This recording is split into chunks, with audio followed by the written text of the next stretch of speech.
This is what TNT works for, to bring you the superstars of monster truck racing. Here they go.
Hi again, everyone. I'm Scott Douglas. We've chosen Louisville, Kentucky, the home of Churchill Downs and TNT Motorsports, for a change of pace this week here on Tough Tracks.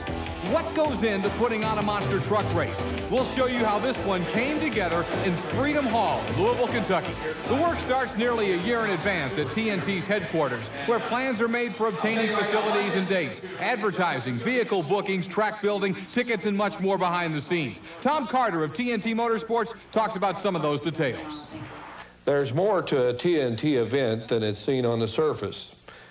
Things that you have to do is you've got to book your building, the first thing.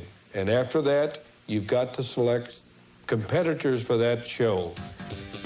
Then you've got to have your competitors at a certain time to come in. You've got to have your track laid, and it's got to be dry. It can't be wet. There's got to be the building staffing. You've got to have ticket takers, ticket sellers. You've got to order tickets. You have security that you have to deal with, and also you've got to have ample parking for people to come to the building. It's a big job to get this done and get everything pulled together. Details, details, details. One of the biggest jobs involves videotape. TNT has its own video editing suite, where editor Tim Ray produces more than 1,000 commercials every year that promote TNT events.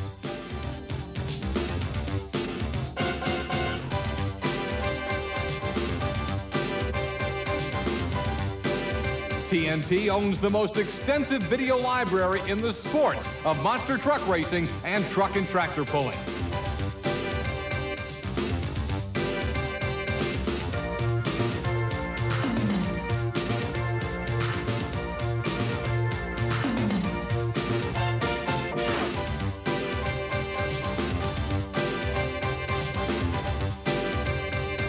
Another big job involves the fantastic-looking T-shirts and caps that are sold at TNT events.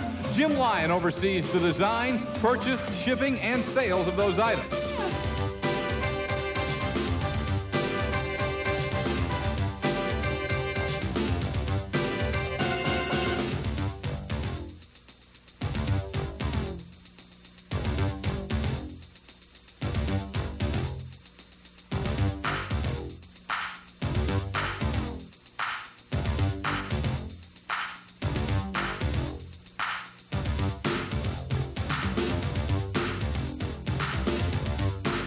Imagine the details involved when TNT handles hundreds of thousands of dollars worth of merchandise at nearly 200 events every year.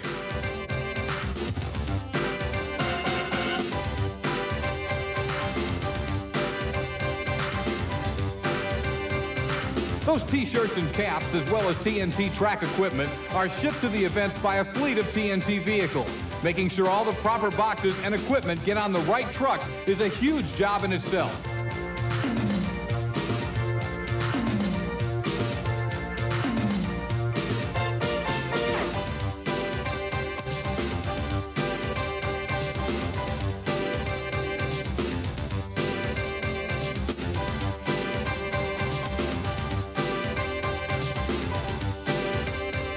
These are just some of the many details that go into the making of a TNT event, and they all add up to a flawless performance.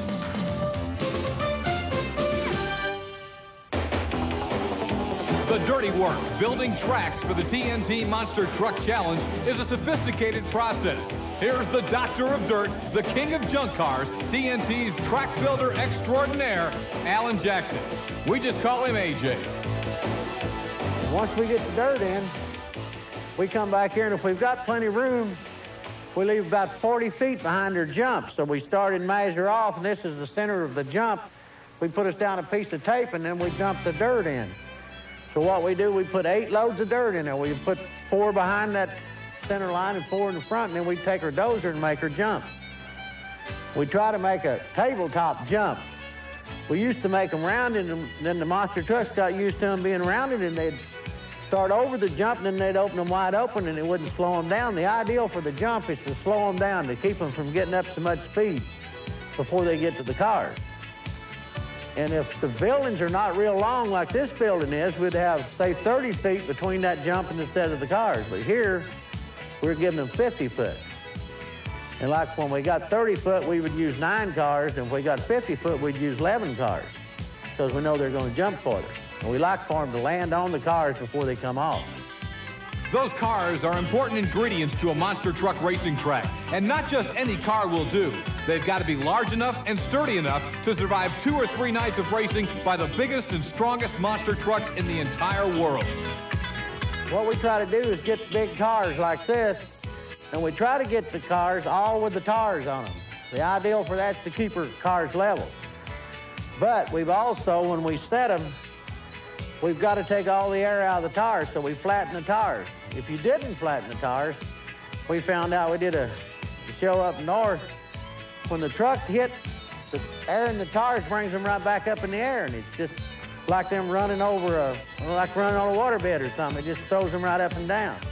So we had a lot of trouble with them getting out of control and getting off their course and wrecking. We found out, so we did a show down in Texas, and Nightlife run, and before he had run, a guy had run and got sideways and pushed the top plumb down into the floorboard. So when Nightlife runs, his wheel went over in there, and it flipped him over on his top, and he caught on fire.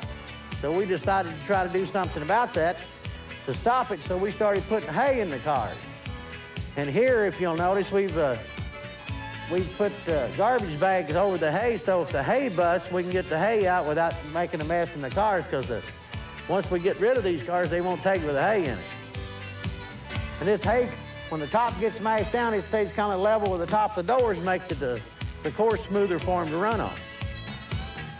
And of course, if you notice, we've got all the glass out of the cars, so we won't have a mess in it like we're using rodeo dirt here. And then the glass won't pop out and get everywhere. And we take out all the headlights. We haven't got the taillights out of these yet, but we take out the taillights also. And then you can look in here, we haven't got our tires placed, but inside the trunks, we put a tire back up underneath this fender, and we put another one underneath this fender, and then we put one up underneath that back glass, and that holds this trunk up to keep them being such a hole after they run on it a while. Plus, if we put them under this fender, this back bends over and holds the tire in place, so if they take the trunk lid off, well, they can land on that tire, and it'll stay in place. Then once we get them in there, we flip our springs on our trunks, so these trunk lids during the show won't pop up. They'll stay down. Believe it or not, monster racing may soon face a crisis when it comes to junk cars. Because Americans are buying compact or mid-size vehicles these days, AJ predicts that he may run out of the full-size junkers in about 5 years. But leave it to AJ to come up with a workable solution. We started to deal with station wagons. None of the monster trucks want to run over station wagons, because you can see how these trunks come back on these. Well, the station wagon would be solid like the top. So we come up with a deal on them. We just put our bucket on our loader and walk up there and smash the back of that station wagon down where it's got a trunk just like this. So we're going to have to come up with something on our combat cars. We'll probably put them radiator to radiator. And that way they'll have a trunk on this side and a trunk on that side to run over. That way we could use 2 instead of 1. So AJ has averted a potential junk car catastrophe, but posing a never-ending struggle every week are the on-ramps. The slope of those ramps leading to the line of cars is the most critical element of an exciting monster truck race. Because if we're outdoors and we leave, say, 200 foot between the 2 sets of cars, they'll jump 5 or 6 cars and never touch them. Even the slow trucks do. And some of the faster trucks will jump all 12 of them. Like USA 1 in Milwaukee jumped 12 cars and landed 30 feet past the 12. So if we'd had 17 there, he'd have probably jumped all of them. And you control all of that again, but like I said, your on-ramp. See, I can make that on-ramp steep and they'll jump farther. Or if I make that on-ramp long, well, they won't jump at all, they'll just run across the cars. Of course, then television won't get no exciting shots, and then they find somebody else to make the on-ramps. Alan Jackson, the master craftsman of track building on the TNT Monster Truck Challenge. Just the right amount of water, a surveyor's sharp eye on those slopes, and a feathery touch in that forklift makes AJ and his crew indispensable to a great monster truck race.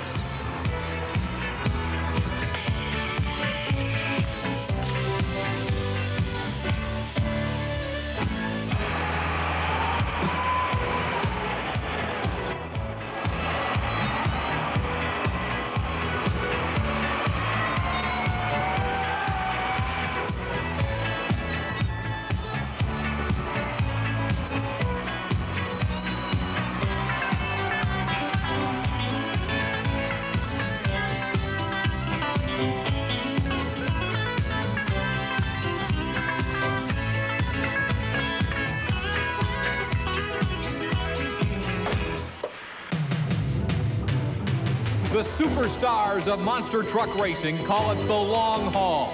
The driving from coast to coast to compete at 40 to 45 events every year on the TNT Monster Truck Challenge. In addition to the endless miles, there's the constant loading and unloading of the monster truck and its tires, and the never-ending maintenance on the engines and the suspensions. Life on the road is not easy, and it's different for every one of our superstars. The rather well-to-do USA 1 team travels in style with a comfortable hauler that encloses that expensive monster truck. But Jesse Berge relies on a more bumpy ride that fails to protect his plane for keeps. And some monster truck teams consist of wife and children, like the Nightlife team that is led by Dave Wysorek. Living in Nebraska, the Wysoreks will probably travel further than any other drivers in the course of the year as Dave continues to chase the World Championship on the TNT Monster Truck Challenge driving that Nightlife. Now, the Wysoreks do it because, yes, it's their living, but they also love it. And it is something that they can do as a family. Still, you know it's got to be tough on the Wysoreks with 2 youngsters up and down the roads of this great country, day in and day out. On the other hand, some of the superstars travel alone. Gary Porter is one of the most popular drivers in the world, but for many days out of the year, he's all alone on the road. We spent a day on the road with Gary Porter in the state of New York. The road is tough, particularly on the New York Mini Series. 10 races, 16 days. And not only do you drive monster trucks, but you maintain your equipment. You're up the road, you're down the road, you're sleeping in strange motels, you may be sleeping back in the trailer, you're eating irregularly. It's tough on the road to maintain a top monster truck team. Here's how Gary Porter lives it. What I like best about traveling, you know, the TNT Monster Truck Circuit is just seeing the country, going to the shows and from the shows, and then sometimes when I have time after the shows, doing the sightseeing, you know, in different cities and meeting the different type of people and just traveling up and down the interstates. A lot of times, you know, kids will come by and be waving and acknowledge to you that, you know, you're the fans and everything, and it really makes traveling a whole lot easier. I do 95% of the work on the truck back at the shop by myself, and then I do 99% of the shows by myself. And it's really hard at times because I'll be working, you know, sometimes 12 and 14 hours on the truck before I have it ready to leave, and then I'll have to drive, you know, maybe 800 to 1,000 miles to a show, and it really gets tiresome sometimes. Well, I have to do all the driving, and most of the times I'll travel, you know, 400 to 500 miles, and stop and sleep a few hours, and then get up and go again. And it can really be hard sometimes trying to do everything, you know, by myself to cut expenses so I can spend money on the truck to try to stay competitive. You know, part of winning a national points title is being able to survive these grueling road trips and still come out on top. And once you've made it to the event, there's no rest for the weary. Just ask a monster truck crew. Perhaps the toughest job of all is unloading those massive monster truck tires, wrestling them to the ground. You know, these tires can weigh nearly 1,000 pounds apiece, so it's important to avoid getting squashed. Now, jacking up the weighty monster trucks, then struggling to line up the tires just right.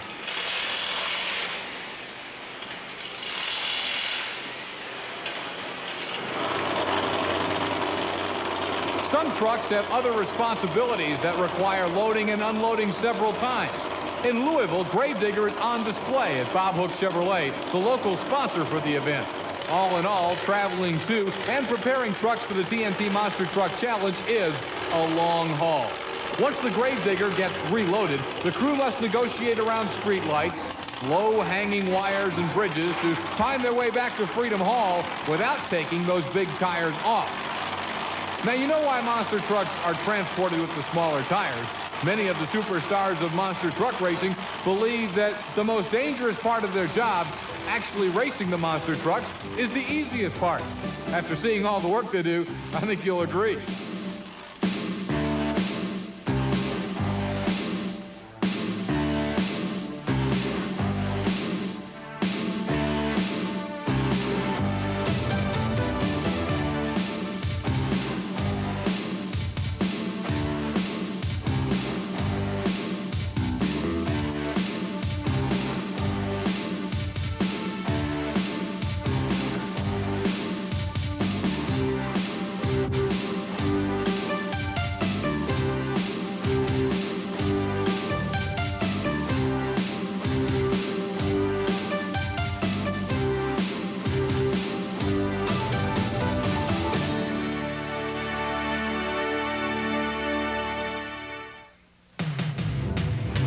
A handful of trained professionals at TNT Motorsports take on the responsibility for actually staging the monster truck race at a TNT event.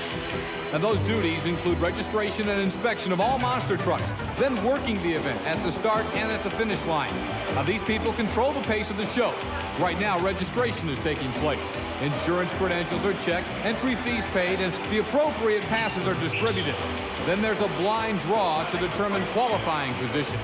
Most drivers prefer to qualify toward the end of the field, which allows the cars to become more smashed and even.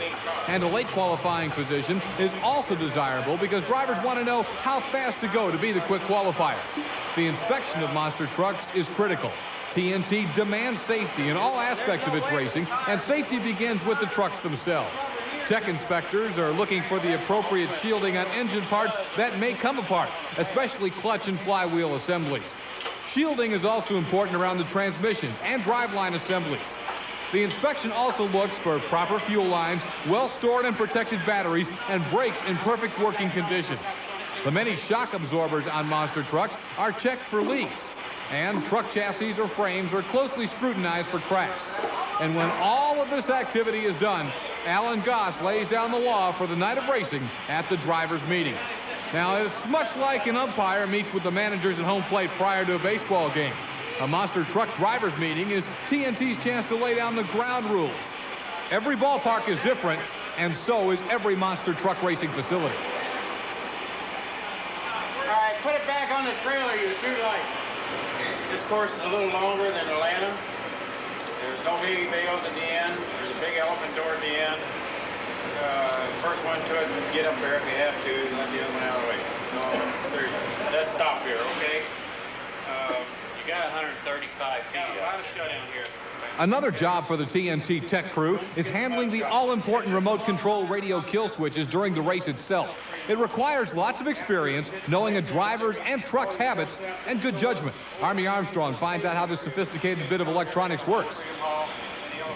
TNT is always concerned about safety in monster truck racing, and they developed 2 pieces of safety equipment. We're going to get Mike Snyder of the TNT Safety Committee to explain to us right now. Mike, what are you holding in your hands? Army, this is something that is very unique to monster truck racing. These are remote control engine shutoffs, which we affectionately call the killers.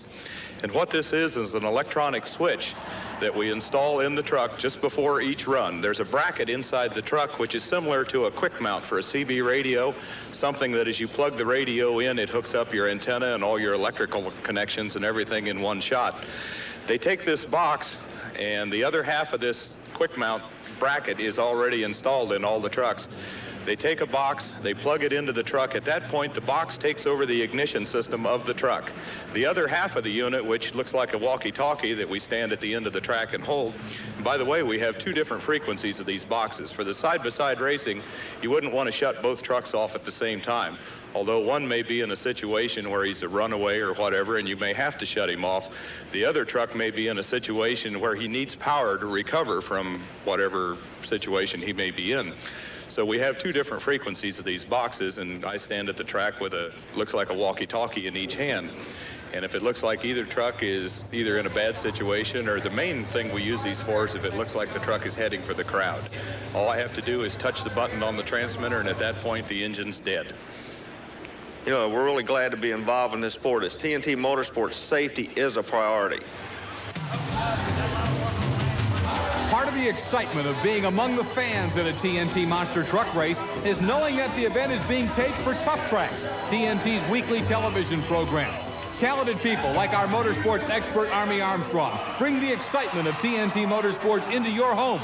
But while Army and the drivers are the people you see on Tough Tracks, there are plenty of equally important people behind the scenes, such as director Gary Franklin, here working with color commentator Chris Chapman as she tapes an open for Tough Tracks.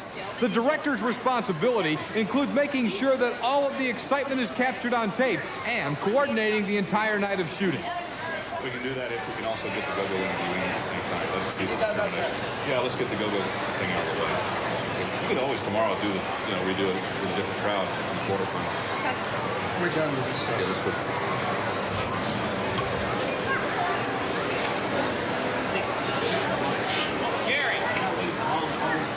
Mike Goss is the producer of Tough Tracks. He decides which shows to shoot, writes the scripts and develops feature story ideas, decides on the content of each show, and schedules what shows will air when. The producer will look ahead for an entire year and chart a course that best suits the viewer in terms of entertainment value. Now, one thing he's always looking for is a way to tell interesting stories about monster truck racing from week to week. Our goal on Tough Tracks is to convince you to tune in next week. The producer's most important job after the director has captured the images on tape is to oversee post-production, where all of the tape is edited every week into a 1-hour show. It is also the job of both the producer and the director to look for the little things in a monster truck race that might interest the audience. For example, we've discovered in Freedom Hall that one of the junk cars absolutely refuses to be smashed down. Their idea is to put Army Armstrong inside that stubborn junk car and explain why. Rarely in television does work behind a microphone come out perfect the first time around. After several takes and close scrutiny by the producer and the director, Army has taped a perfect piece. As you can see, television isn't all glamorous. At a monster truck race, it can be dirty work all the way around, particularly when you're a cameraman at the end of a track. All over the country, each course is a little bit different, but you'll find here on Tough Tracks, we always have camera people stationed at the end of the track, and they have really come under the gun several times, like in Milwaukee, 10,000-pound monster trucks, 60 miles an hour, lots of close calls.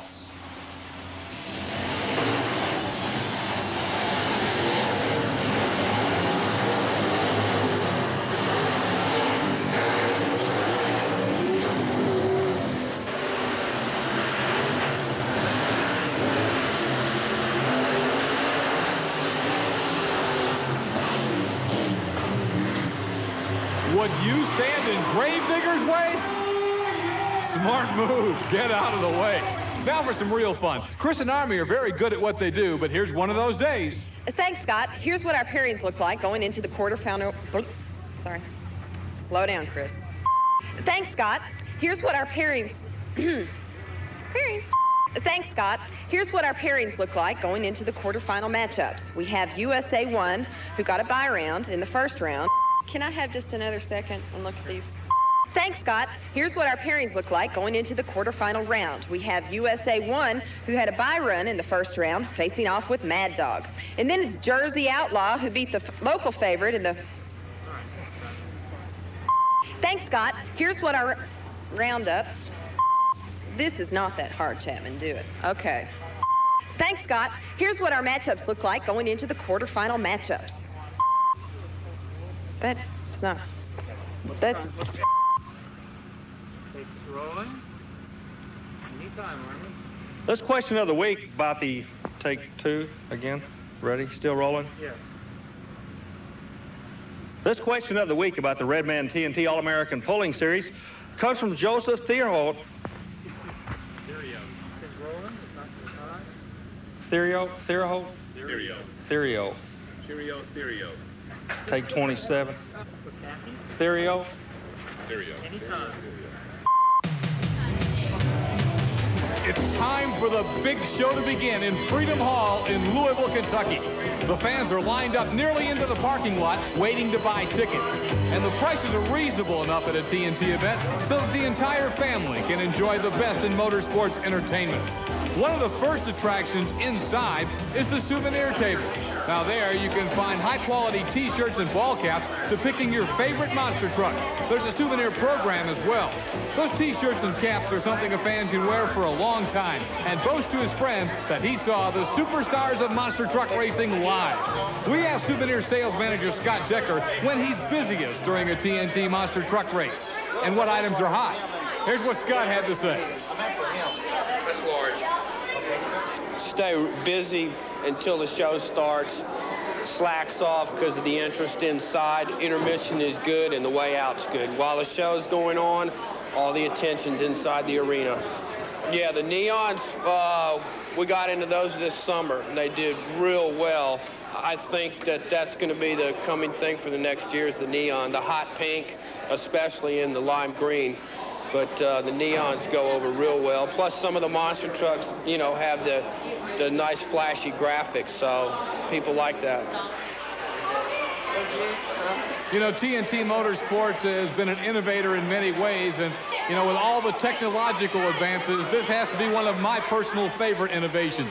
The pit party that is now common to so many TNT Motorsports events in facilities that are able to handle them.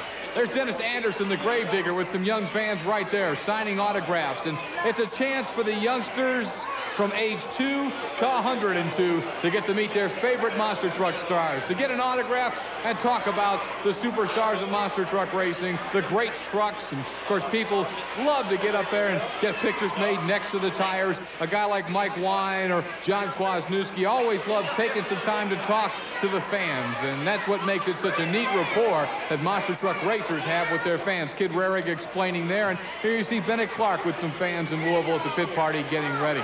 Anywhere you go in terms of Major League sports, whether it's an NFL game, a baseball game, or a NASCAR stock car race, the fans, and especially the kids, really love getting those autographs. And it's the same thing when you're dealing with the Major League of Monster Truck Racing and getting to see the superstars at a pit party. Here's another interesting aspect. Local television personalities. There's Felicia Ferguson, who hosts PM Magazine in Louisville, getting ready to pull in a tug-of-war.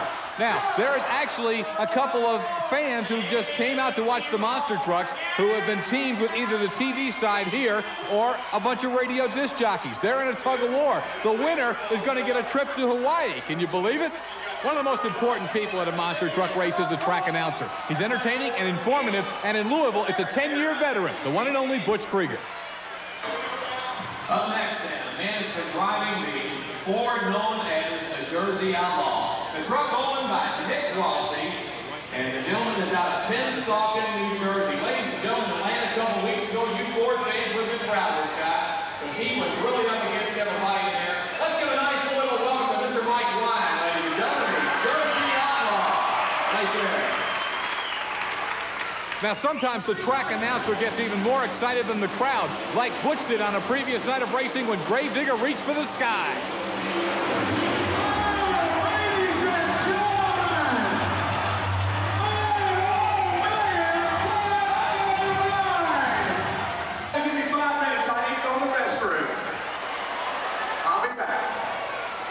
Now, here's a monster truck fan who begged us to let her tell you how much fun she had at a TNT monster truck race. TNT is the best tractor and truck pulls you're ever gonna see, and they're the best monster trucks around. If you ever get a chance to go see them. You'll love every minute of it.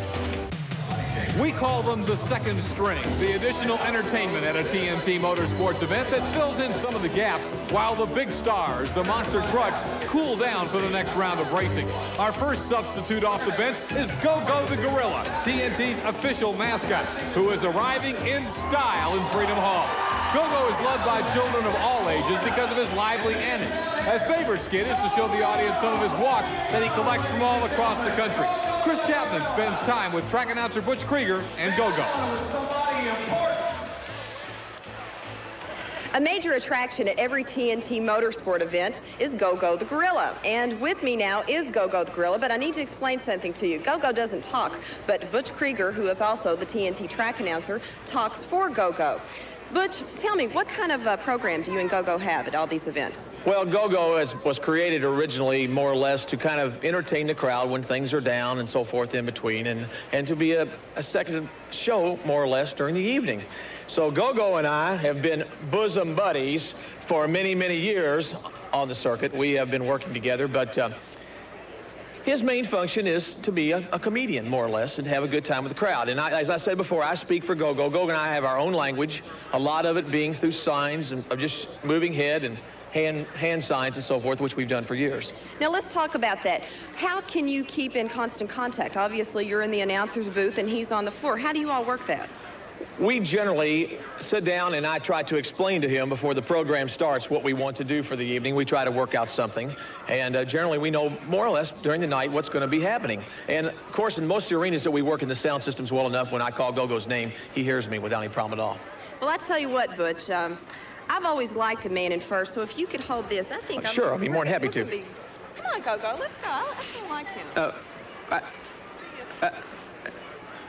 Folks, that's the way it is at every town we go in. Gogo the Gorilla is a crowd favorite all across the United States at TNT Motorsports events. He's the captain of the second string. The rest of the team is made up of daring stunts, such as the Dynamite Lady. She lowers herself into a box and blows it to smithereens with a blast of real TNT. Then there's the Steel Wall of Death, a 60-mile-an-hour rock'em sock'em demolition derby. More TNT entertainment includes the Green Mamba, a jet car that lights up the night. Man, he'd be a lot of fun at a weenie roast. Sit back, buckle up, and take a deep breath. And hang on as TNT Motorsports gives you a glimpse of what you'll find at a live event.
Well, it's called a steel wall crash, and the idea is the two cars that we have standing up on its back bumper to hit it at the correct speed, flip it over top of me in time to hit the second one and flip it.